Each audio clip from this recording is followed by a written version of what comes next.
أعوذ بالله من الشيطان الرجيم بسم الله الرحمن الرحيم قال المؤلف رحمه الله تعالى ونفعنا به وبعلومه في الدارين آمين يا رب العالمين.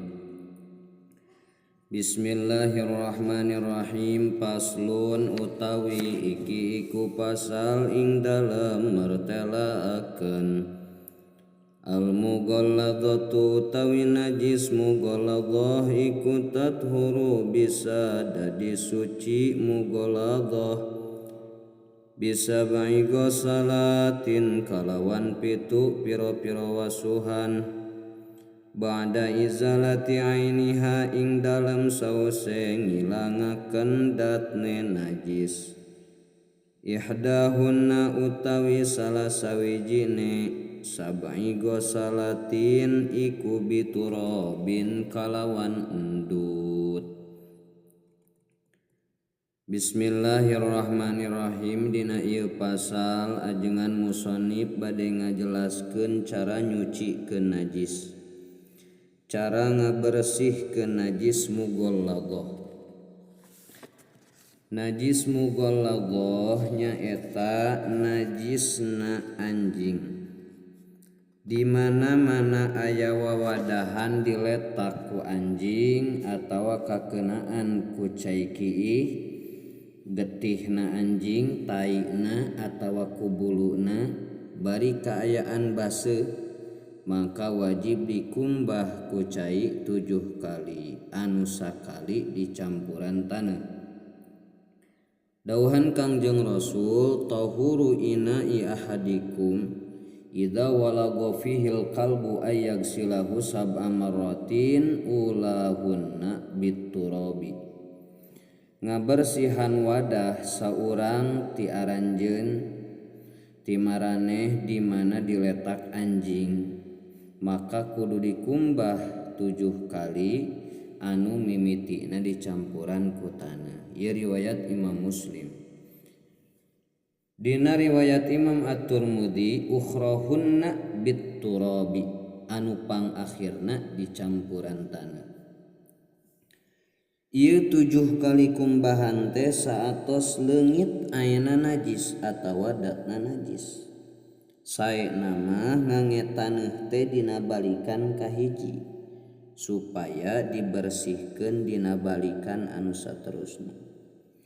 Lamun caina saeutik diletak anjing tuluy eta cai ngecret kana pakean atawa badan si jalma, mangka wajib dikumbah 7 kali anu sakalina dicampuran ku taneuh.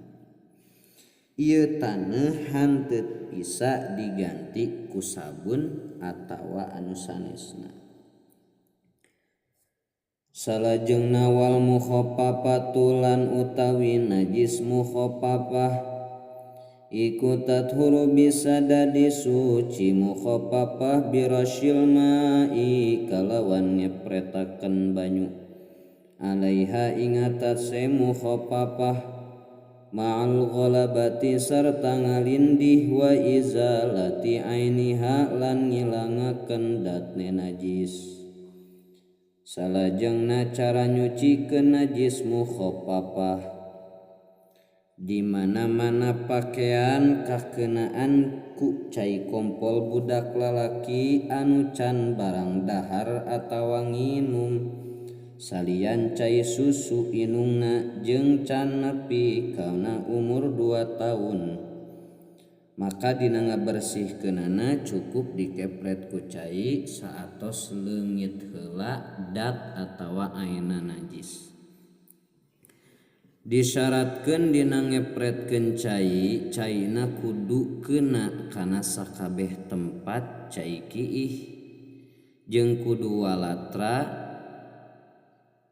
ngepretkeunana jeung caina kedah ngalindih kana cai kiihna, tapi hanteu disyaratkeun kudu ngocor caina.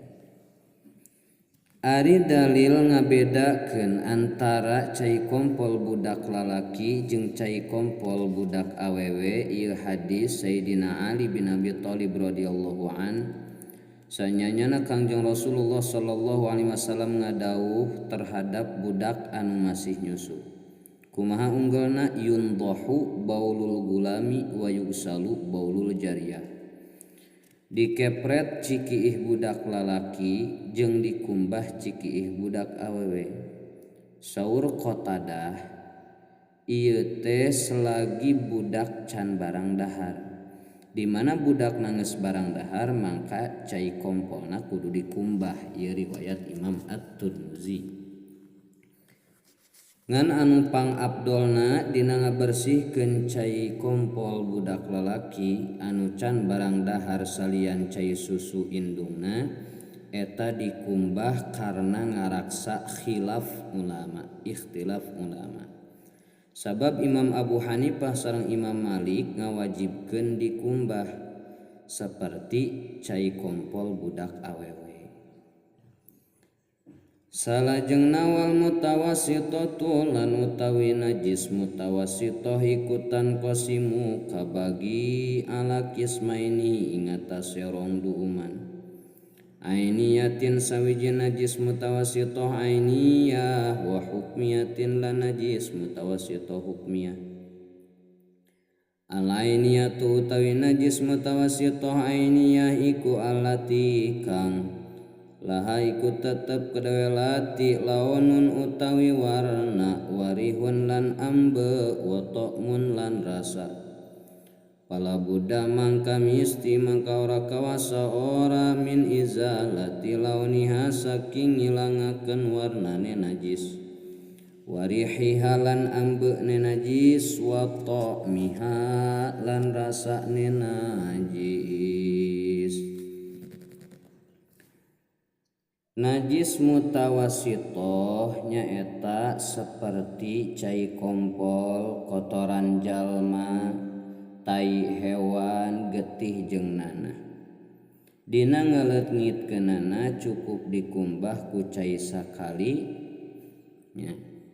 Sakumaha diterangkeun dina hadis Imam Abu Daud kanatis sholatu khamsina wal ghuslu minal janabati wal bauli sab'a marratin.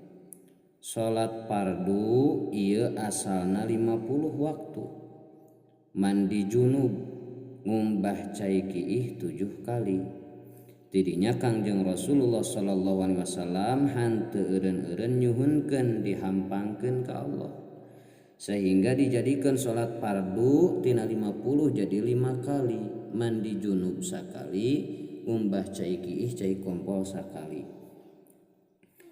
Sareng miwarangna Kangjeng Nabi supaya nyicikeun cai satimba kana cai kompol a'robi eta dihukum sakali kumbahan maka jadi hujjah kana wajib ya, sakali kumbahan jadi hujjah kana wajib. Ari carana ngumbah lamun najis ainiyah tegesna ngabogaan rupa najisna ngabogaan rasa jeung ambe wajib saenggeus dileungitkeun ayeuna najis dileungitkeun sifatna tina rasa rupa jeung ambeuna iwalti anu hese leungitna ya. Salajengna wal hukmiyatu lan utawi najis hukmiyah allati iku najis la launun ora nono warna wala riha la launa ora nono warna wala riha lan ora nono ambe wala ta'ma lan ora nono rasa yakpika mangka cukup ing sira apa jaryul mai ngocorakeun banyu alaiha ing atase najis. Lamun najisna hukmiyah tegesna tempatna di hukuman najis. Bari hanteu katembong ayeuna najis datna najis seperti cai kompol anu geus garing. Bari hanteu kanyahoan sifatna. Dina ngaleungitkeunana cukup ngocorkeun cai kana tempat eta najis sakali. Tapi lamun 3 kali eta afdol saurna. Sabab eta teh ngaleungitkeun najis. Mangka disunatkeun 3 kali seperti susuci tina hadas. Saur Asyaikhul Husni syarat ngaleungitkeun najis lamun caina saeutik caina kudu dikucurkeun kana tempat anu kakeunaan najis. Lamun pakaian anu kakeunaan najis dilelepkeun kana tempat atawa jolang cai anu kurang tina 2 kulah cai saeutik teh mangka eta pakaian henteu suci sabab caina jadi mutanajis. Nya lamun pakaian anu kakeunaan najis dilelepkeun kana cai sajolang nya kurang tina 2 kulah mangka eta pakaian henteu suci sabab caina najis. Sabab caina jadi mutanajis. Barang encer anu salian cai seperti minyak, cuka, cisusu di mana kaenteupan najis eta henteu imkan disucikeun. Sabab Kangjeng Nabi ditaros tina hal beurit paeh nya dina samin nyaeta minyak gajih dauhanana ingkana khamidan fa'alquha wa ma haulaha wa ingkana ma'ian fala taqrabuhu. Lamun eta samin beku henteu encer mangka piceun eta beurit jeung perkara anu aya dina sabudeureunana. Lamun eta samin encer mangka maraneh ulah ngadeuketan kana eta samin. Ieu riwayat Al-Bukhari. Nah make kitu sabab eta samin teh najis henteu bisa dicokot manfaat dialap manfaat iwal dipake nyeuneut lampu ngan ulah di masjid kitu nya. Saurna sapertos kitu. Mudah-mudahan aya manfaatna. Cara nyuci ke najis sakumaha disebutkeun dina nadom Sundana. Ari najis mughaladhah masucina 7 kumbahan bada ilang aina. Salah sahiji nu 7 dicampuran ku taneuh nu suci anjeun ulah heran.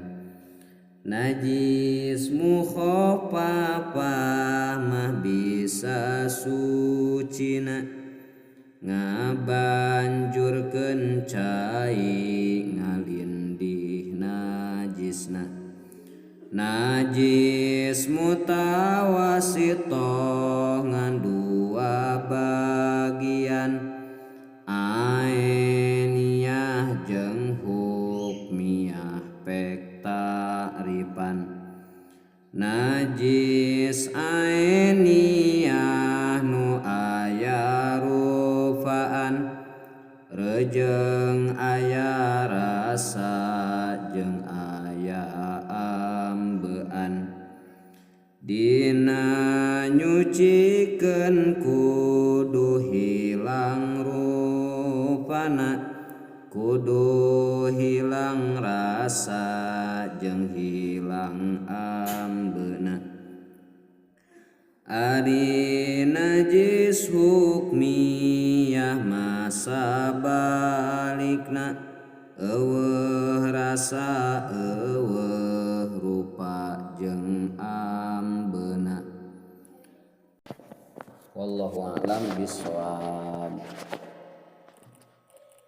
Tararik wae